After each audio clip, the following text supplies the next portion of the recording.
Dans ce restaurant parisien huppé, un milliardaire arrogant pensait pouvoir humilier une simple serveuse en commandant dans une langue étrangère obscure. Il croyait démontrer sa supériorité intellectuelle devant sa compagne. Ce qu'il ne savait pas, c'est que cette femme en uniforme noir et blanc cachait un secret qui allait le réduire au silence. Parfois, l'habit ne fait pas le moine, et parfois, ceux qu'on sous-estime possèdent des armes que l'argent ne peut acheter. Cette histoire nous rappelle qu'il ne faut jamais juger quelqu'un sur les apparences et que l'intelligence véritable ne se mesure pas au solde bancaire. Si vous pensez que la vraie noblesse réside dans le respect d'autrui, cette histoire va vous fasciner. Dites-nous dans les commentaires d'où vous regardez cette vidéo. L'atmosphère du restaurant Le Meurice sentait l'huile de truffe, les parfums coûteux et l'argent ancien. Pour Claire Dubois, 28 ans, cela sentait surtout l'épuisement. Claire ajusta la ceinture de son pantalon noir, trop grand et maintenu par une épingle à nourrice cachée sous son tablier blanc impeccable. Il était 20h15 un vendredi soir. Le service du soir battait son plein dans une cacophonie de cristal qui s'entrechoquent et de conversations qui coûtaient plus à la minute que ce que Claire gagnait en une semaine. La table 4 a besoin d'eau. La table 7 veut renvoyer le saumon parce qu'il paraît triste. Bougez, Dubois, bougez! Le sifflement venait de Marcel Delacroix, le maître d'hôtel. Delacroix était un homme qui croyait que transpirer était un signe d'incompétence. Il planait actuellement près de l'accueil, essuyant une trace imaginaire sur un menu relié de cuir. « J'y vais, Marcel », dit Claire en gardant la tête baisse. Elle attrapa une carafe d'eau glacée, ignorant la douleur lancinante dans sa voûte plantaire gauche. Elle était debout depuis 9 heures, ses chaussures antidérapantes génériques, achetées dans un magasin discount du 13e, s'effritaient littéralement. Claire Dubois avait 28 ans. Pour les clients du Meurice, elle était une silhouette en noir et blanc. Elle était la main qui remplissait le vin, la voix qui récitait les spécialités, l'objet qui absorbait leurs plaintes. Ils ne voyaient pas les cernes qu'elle dissimulait soigneusement avec un anti-cerne de pharmacie.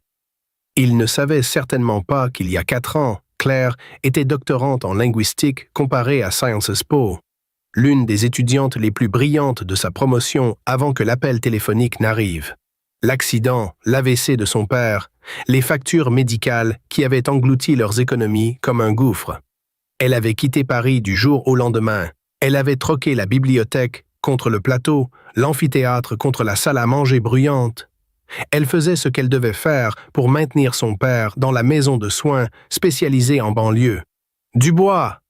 Marcel claqua des doigts. « VIP qui arrive, table 1. Vue parfaite.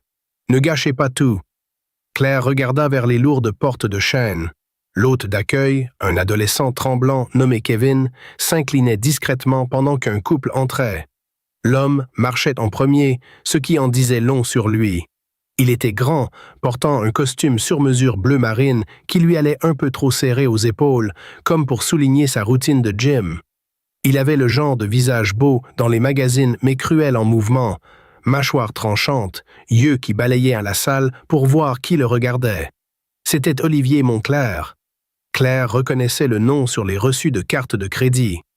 Olivier était un gestionnaire de fonds spéculatifs qui avait fait la une récemment, non pas pour ses rendements, mais pour ses OPA hostiles et agressives. Il était de l'argent nouveau, essayant désespérément de ressembler à de l'argent ancien. À sa suite traînait une femme qui avait l'air de vouloir être n'importe où, sauf ici. Elle était superbe, portant une robe rouge profonde, mais sa posture était fermée, ses bras croisés défensivement. C'était Mélissa, bien que Claire ne connaisse pas encore son nom. Mélissa paraissait nerveuse. « Par ici, Monsieur Monclerc » couina Kevin. Olivier ne reconnut pas le jeune homme. Il se dirigea vers la table 1, l'endroit privilégié près de la baie vitrée donnant sur la place Vendôme illuminée.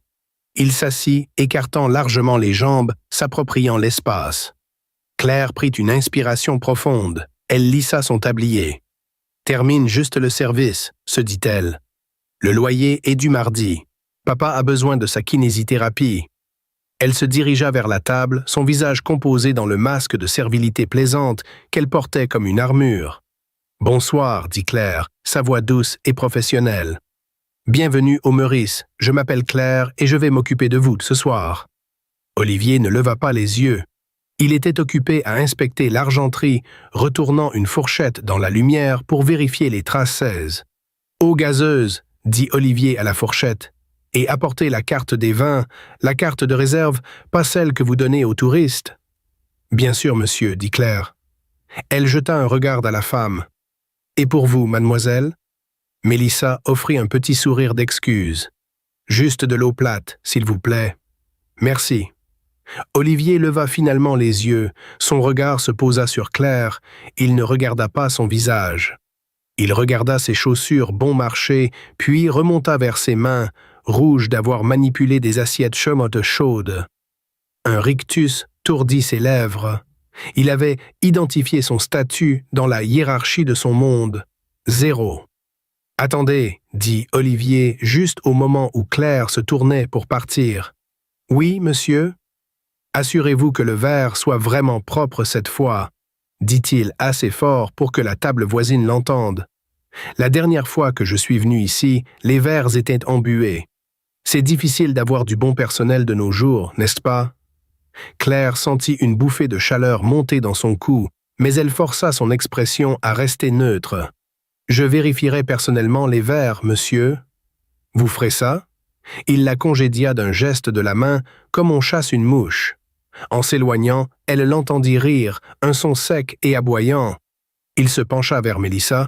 « Il faut être ferme avec eux, Mel, sinon ils vous marchent dessus. C'est une question de dynamique de pouvoir. Tu ne comprendrais pas. » Claire atteignit le comptoir de service, ses mains tremblant légèrement. Elle agrippa le comptoir. « C'est un cauchemar, » murmura Tony le barman, en polissant un verre. Il a donné 5% de pourboire la dernière fois et a essayé de faire virer le voiturier parce qu'il pleuvait. « Je peux le gérer, » dit Claire, bien qu'un nœud d'appréhension se resserrait dans son estomac.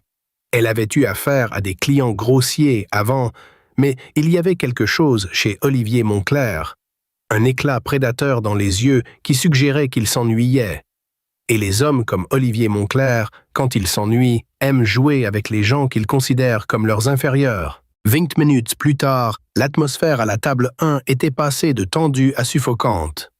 Claire s'approcha avec les entrées, équilibrant le lourd plateau sur une épaule, sa posture parfaite malgré la douleur dans sa colonne vertébrale. Elle plaça le foie gras poêlé devant Olivier et la salade de homard devant Mélissa. « Bon appétit » murmura-t-elle, se tournant pour remplir leur verre de vin. Elle avait apporté un Châteauneuf du Pape 2018, une bouteille qui coûtait plus que les soins mensuels de son père. Olivier leva une main, l'empêchant de verser. Il fit tourner le vin déjà dans son verre, le reniflant ostentatoirement. « Il est bouchonné » annonça-t-il. Claire s'arrêta. Elle connaissait le vin. Elle avait senti le bouchon elle-même quand elle l'avait ouvert au comptoir. Il était impeccable, le vin était parfait. « Je m'excuse, monsieur, » dit Claire doucement. « Je l'ai ouvert moi-même il y a quelques instants. Peut-être a-t-il besoin d'un moment pour s'aérer. » Olivier claqua sa main sur la table. L'argenterie vibra, le restaurant se tut un battement de cœur. Mélissa sursauta. « Vous êtes en train de me contredire ?» demanda Olivier, sa voix montant d'une octave. « J'ai dit qu'il était bouchonné. Savez-vous qui je suis? Savez-vous combien de vin j'achète? Je n'ai pas besoin qu'une serveuse avec... quel est cet accent? De banlieue me parle de Châteauneuf du Pape. » Il ne se plaignait pas seulement, il faisait un spectacle. Il essayait d'affirmer sa domination devant Mélissa, essayant de passer pour un connaisseur en rabaissant le personnel. « Je vais chercher le sommelier immédiatement, monsieur, » dit Claire, sa voix tendue. « Non. » Olivier sourit, une expression cruelle et mince. « Ne dérangez pas le sommelier. Il est occupé avec les tables importantes. Vous pouvez reprendre ça et me rapporter la carte encore une fois. J'ai perdu l'appétit pour le foie gras. Il a l'air caoutchouteux. » Claire prit l'assiette. Elle prit le vin. Elle retourna en cuisine, le visage brûlant. Dans la cuisine, le chef, un homme imposant nommé Henri, qui était effectivement français, trempa une cuillère dans la sauce renvoyée. « Caoutchouteux? Cet homme est un imbécile. La texture est parfaite. Il fait son show, » dit Claire, s'appuyant contre le comptoir d'acier inoxydable. « Il veut une réaction. » Ne lui en donnez pas une, avertit Henry. Delacroix regarde. Si Montclair fait une scène, Delacroix vous virera pour sauver la face. On le sait tous. Claire hocha la tête. Elle ne pouvait pas perdre ce travail. Elle avait besoin des pourboires de ce soir. Elle retourna à la table avec les menus. Olivier était adossé, l'air satisfait de lui. Mélissa paraissait misérable. « Je suis désolé pour lui », articula silencieusement Mélissa à Claire quand Olivier détourna le regard pour vérifier sa montre. Claire fit un petit signe de reconnaissance. « Alors », dit Olivier, ouvrant le menu sans le regarder. Il fixa directement Claire. « J'ai envie de quelque chose d'authentique ce soir. Mais lire cette description française est si ennuyeuse. Ça manque d'âme, » il ricana. « Dites-moi, parlez-vous italien? C'est un restaurant français, n'est-ce pas? Je connais les plats du menu, monsieur, dit Claire. Les plats du menu, se moqua-t-il. Buongiorno, spaghetti, ciao bella. C'est à peu près tout pour quelqu'un comme vous, j'imagine. Claire mordit l'intérieur de sa joue. Je peux vous aider avec toutes les questions que vous avez, monsieur? J'en doute, Olivier rit. Il regarda Mélissa. Regarde ça, bébé. On peut toujours juger la qualité d'un établissement par l'éducation du personnel. Il se tourna vers Claire, ses yeux brillants de malveillance. Il prit une respiration et changea de langue. Mais il ne parla pas seulement italien. Il parla un italien rapide, trop fleuri et archaïque, parsemé d'argot qu'il avait probablement appris d'un semestre à l'étranger ou d'un tuteur prétentieux. Il essayait d'être difficile exprès. Olivier ricana, son accent épais et exagéré, lourd sur les gutturales. « Ascoltami, piccolina. Voglio che tu dica al cuoco che voglio l'anatra, ma solo se la pelle è croccante come il vetro, e portami un altro vino, qualcosa che non sa di aceto. Capisci? O sto parlando troppo veloce per il tuo cervellino? Traduction. Écoute-moi, petite, je veux que tu dises au chef que je veux le canard, mais seulement si la peau est croustillante comme du verre, et apporte-moi un autre vin, quelque chose qui n'a pas le goût du vinaigre. Tu comprends? Ou est-ce que je parle trop vite pour ton petit cerveau? » Il se renversa en arrière, croisant les bras, un sourire suffisant plaqué sur le visage. Il attendait le regard vide. Il attendait qu'elle bafouille, qu'elle dise « Je suis désolé, je ne comprends pas », pour qu'il puisse rouler des yeux et exiger un manager qui parlait la langue de la civilisation. Mélissa regardait ses genoux, humiliée au nom de Claire. « Olivier, arrête, commande juste en français. » « Non, non, Olivier gloussa, gardant les yeux sur Claire. « C'est standard. Si elle travaille ici, elle devrait savoir. Regarde-la, elle est complètement perdue. C'est pathétique, vraiment. Elle se demande probablement si j'ai demandé du ketchup. » Claire resta parfaitement immobile. Les sons du restaurant s'estompèrent. Elle regarda Olivier Montclair, un homme qui pensait que l'argent achetait l'intelligence, qui pensait qu'un costume achetait la classe. Elle se souvint des amphithéâtres de Sciences Po. Elle se souvint de sa thèse sur l'évolution des dialectes aristocratiques dans la France du XVIIIe siècle. Elle se souvint des longues nuits à débattre de philosophie dans les cafés du quartier latin avec des professeurs qui avaient oublié plus sur les langues qu'Olivier n'en saurait jamais. Elle regarda son visage suffisant, l'épuisement dans ses pieds sembla s'évanouir, remplacé par une clarté froide et tranchante. Il voulait un spectacle. Elle allait lui en donner un. Elle n'attrapa pas son carnet. Elle n'appela pas Delacroix. Elle joignit simplement ses mains devant son tablier, inclina légèrement la tête et le regarda droit dans les yeux. Le silence à la table s'étira pendant 3 secondes. Le sourire d'Olivier commença à vaciller légèrement. Il s'attendait à de la confusion. Il ne s'attendait pas au calme glacial qui s'installa sur le visage de la serveuse. Puis Claire ouvrit la bouche. Claire ne cligna pas des yeux. Elle n'hésita pas. Elle ajusta sa posture, déplaçant son poids pour se tenir grande, dominant légèrement le milliardaire assis. Quand elle parla, le ton de sa voix changea complètement. Fini le monotone servile et plat de la serveuse française. À sa place était le timbre riche et résonnant d'une femme qui avait passé 5 ans à défendre des dissertations dans les halls sacrés de Sciences Po. Elle lui répondit en italien. Mais ce n'était pas seulement de l'italien, c'était un italien exquis, fluide, un dialecte toscane raffiné énoncé avec une précision qui faisait ressembler la tentative d'Olivier à un bambin tapant sur un piano. Signor, commença-t-elle, sa voix portant doucement par-dessus le bourdonnement de la salle à manger. Se desidera utilizzare il congiuntivo imperfetto per impressionarmi, le suggerisco di rivedere le sue coniugazioni. La sua richiesta per l'anatra è stata notata, anche se paragonare la sua pelle al vetro è una metafora alquanto goffa, generalmente riservata alla cattiva poesia del XIX secolo. Traduction générale. Monsieur, si vous souhaitez utiliser les subjonctifs imparfaits pour m'impressionner, je suggère que vous révisiez vos conjugaisons. Votre demande pour le canard est notée, bien que comparer sa peau au verre soit une métaphore quelque peu maladroite, généralement réservée à la mauvaise poésie du XIXe siècle.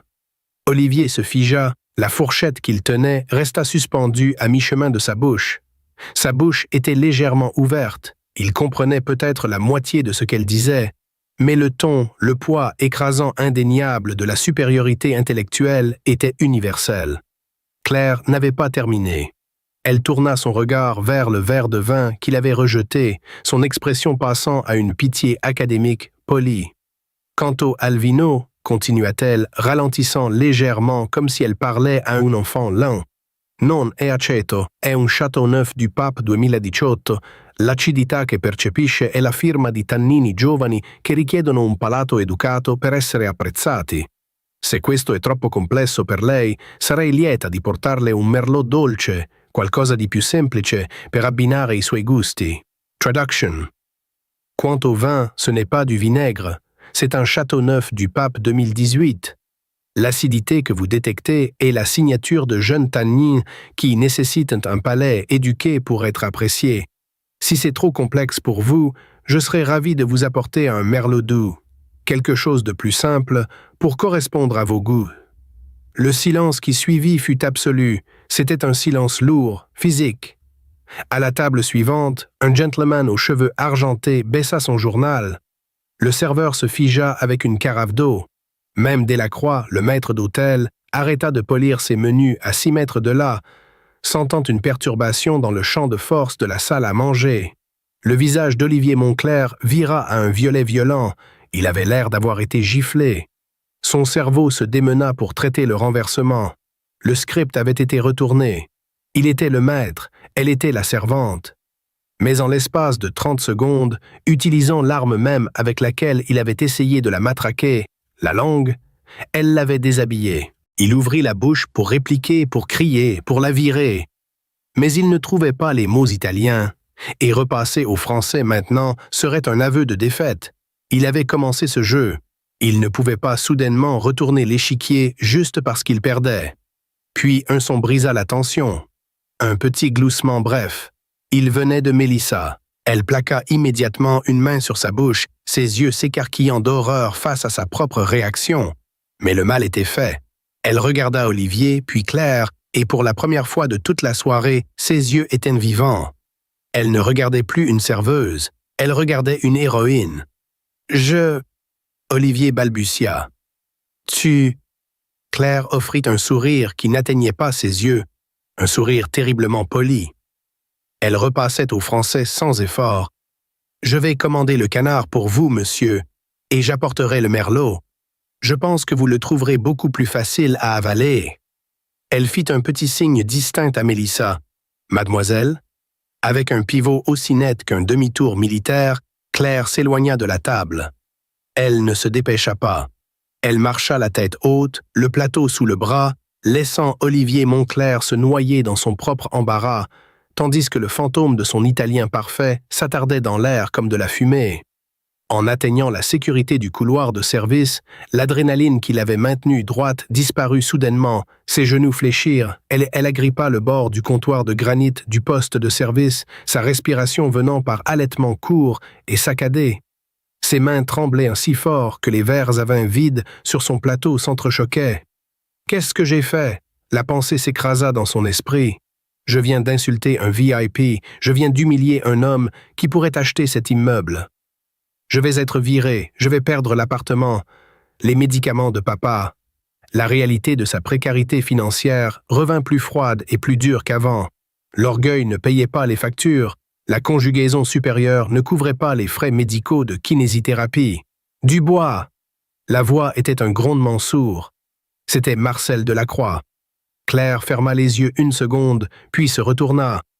Delacroix était là, le visage pâle, les yeux dardant vers la table 1 où Olivier tapait agressivement sur son téléphone. « Qu'est-ce que » siffla Delacroix, se penchant pour que les autres membres du personnel n'entendent pas. « Vous lui avez dit ?»« Il a commandé en italien, Marcel, » dit Claire, sa voix tremblant légèrement.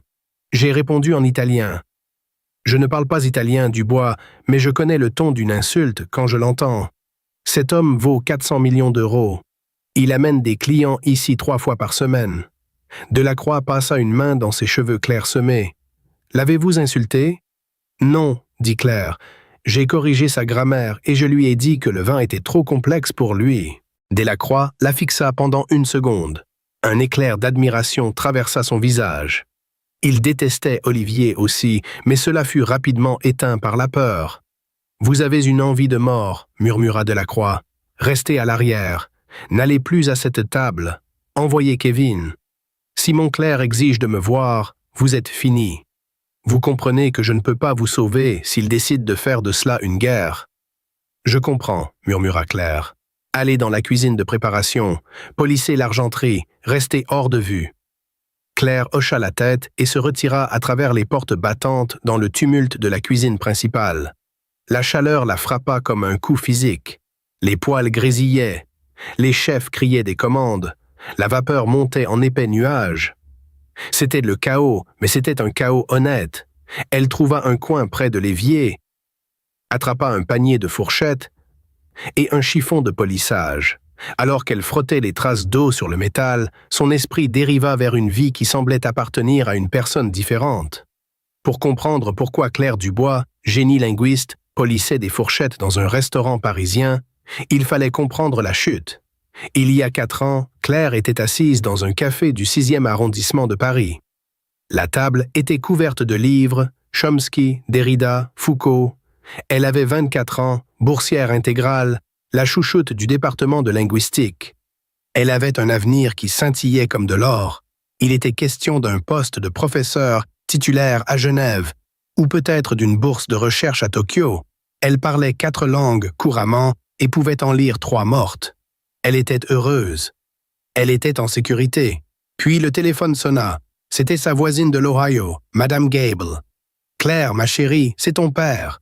Tu dois rentrer à la maison, c'est grave. » Son père, Thomas Dubois, était menuisier, un homme fort et silencieux qui avait élevé Claire seule après la mort de sa mère quand elle avait 6 ans. Il avait travaillé en double équipe, ponçant les sols et construisant des armoires pour payer ses études universitaires. Il n'avait jamais compris son obsession pour les langues. C'était un homme de peu de mots lui-même, mais il la regardait avec une telle fierté féroce et rayonnante quand elle avait été acceptée à Sciences Po. « Ma fille, disait-il à ses compagnons de beuverie au bar local, va être docteur. Pas le genre qui fait des piqûres, le genre qui sait des choses. » L'AVC avait été massif, c'était arrivé sur un chantier. Il était tombé d'une échelle. Quand Claire arriva à l'hôpital en Ohio, portant encore sa valise avec l'étiquette bagages de Paris, le médecin avait été direct. Thomas avait survécu, mais les dommages étaient importants. Il était paralysé du côté droit. Il avait une aphasie, la plus cruelle des ironies. L'homme qui avait travaillé pour que sa fille maîtrise les langues avait perdu sa propre capacité à parler. Puis vinrent les factures. Thomas avait laissé son assurance expirer pour aider à payer le vol de Claire en France l'année précédente. La chute de l'échelle fut jugée négligente par l'entreprise pour laquelle ils travaillaient en sous-traitance. Ils nièrent leur responsabilité. Le système de santé français ne s'intéressait pas au doctorat de Claire. Il ne s'intéressait pas à son potentiel. Il s'intéressait aux 40 000 € nécessaires pour la chirurgie initiale, aux 3 000 € par mois pour l'établissement de rééducation, au coût des médicaments. Claire prit la décision en un battement de cœur. Il n'y avait pas d'autre option. Elle ne pouvait pas le laisser dans un établissement public où les infirmières étaient surchargées et les draps fins. C'était de son père. Elle se retira de Sciences Po. Elle vendit ses livres, elle le transféra dans un établissement spécialisé en banlieue parisienne où les soins étaient excellents, mais le prix astronomique. Elle déménagea dans la capitale pour trouver du travail. Le monde académique ne payait pas rapidement. Servir dans les restaurants haut de gamme, oui. Si vous vous démeniez, si vous travailliez les doubles équipes, si vous tolériez les abus des riches, vous pouviez dégager 6 000 € par mois. Chaque centime allait au fond papa. Elle vivait dans un appartement grand, comme un placard dans le 20e avec 2 colocataires. Elle mangeait des pâtes. Elle marchait pour économiser le métro. Elle arrêta de lire parce que cela faisait trop mal de se souvenir de ce qu'elle avait perdu. 3 semaines plus tard, tout changeait à nouveau. Claire était dans la cuisine quand Kevin, le jeune serveur, apparut, l'air terrifié. « Claire, table 1, le type, Monsieur Montclair. » Il demande le responsable, et il te demande. Il dit que tu as volé sa carte de crédit. Claire lâcha la fourchette qu'elle polissait. Il a dit quoi? Il crie, dit Kevin, les yeux écarquillés. Il dit qu'il a laissé sa carte noire sur la table quand il est allé aux toilettes et maintenant elle a disparu. Il dit que tu es la seule qui était près de la table. Il appelle la police. Claire sentit le sang quitter son visage. C'était un mensonge vicieux, mesquin, calculé. Olivier savait qu'il ne pouvait pas la faire virer pour avoir corrigé son italien. Cela le ferait paraître faible. Mais le vol était un briseur de carrière. Le vol, c'était un casier judiciaire. Le vol signifiait perdre son travail, et si elle perdait son travail, son père serait expulsé de la maison de soins dans les 30 jours. Olivier n'essayait plus seulement de l'humilier, il essayait de la détruire. Mais alors qu'Olivier criait ses accusations, un homme se leva d'une table d'angle. Lucien Beaumont, 67 ans, ancien ambassadeur et mécène des arts. Il avait écouté toute la conversation en italien. Il s'approcha calmement. « Cela suffit, monsieur Montclair, » dit-il de sa voix grave. « Vérifiez votre poche intérieure gauche. » Olivier, pris au piège, glissa la main dans sa poche et en ressortit sa carte de crédit. Le restaurant retint son souffle. « Il semble, dit Lucien sèchement, que vous soyez un menteur qui tente de détruire la vie d'une travailleuse pour le sport. » Olivier, humilié, bredouilla des excuses et s'enfuit avec Mélissa qui le regardait avec dégoût. Lucien se tourna vers Claire. « Mademoiselle, votre analyse du Châteauneuf du Pape était impeccable. Et pourriez-vous me dire, étiez-vous à Sciences Po ?» Claire hocha la tête, surprise. « J'étais sur le comité qui allait vous attribuer la bourse de Genève avant que vous ne disparaissiez. Je vous ai cherché pendant 4 ans. » 6 mois plus tard, Claire dirigeait le nouveau département de linguistique appliquée de la Fondation Beaumont. Son père, grâce aux connexions de Lucien, recevait les meilleurs soins dans une clinique privée. Elle portait des tailleurs qui lui allaient parfaitement et des chaussures qui ne lui faisaient pas mal. Un soir, son père réussit à prononcer son nom pour la première fois depuis l'AVC. « Claire, fière de toi. » Elle pleura de joie pure. Et quelque part dans Paris, Olivier Montclair criait probablement sur un serveur, poursuivant pour toujours un sentiment de valeur qu'il ne trouverait jamais. Il avait ses millions peut-être, mais Claire avait les mots. Et comme elle l'avait prouvé ce soir au Meurice, les mots étaient les seules choses qui duraient vraiment. Cette histoire nous rappelle une vérité fondamentale. On ne doit jamais juger un livre à sa couverture, surtout quand ce livre peut vous lire dans 3 langues différentes. Elle nous enseigne que la vraie classe ne se mesure pas à ce qu'on porte ou à ce qu'on commande, mais à la façon dont on traite les autres. Olivier Montclair a appris à ses dépens qu'il ne faut jamais sous-estimer quelqu'un, surtout quand cette personne possède une intelligence que l'argent ne peut acheter. Claire n'a pas seulement gagné un débat, elle a reconquis sa destinée. Si cette histoire de justice servie froide avec un accompagnement d'italien parfait vous a plu, partagez-la avec quelqu'un qui a besoin qu'on lui rappelle que la connaissance est un pouvoir. Dites-nous dans les commentaires, qu'auriez-vous fait à la place de Claire?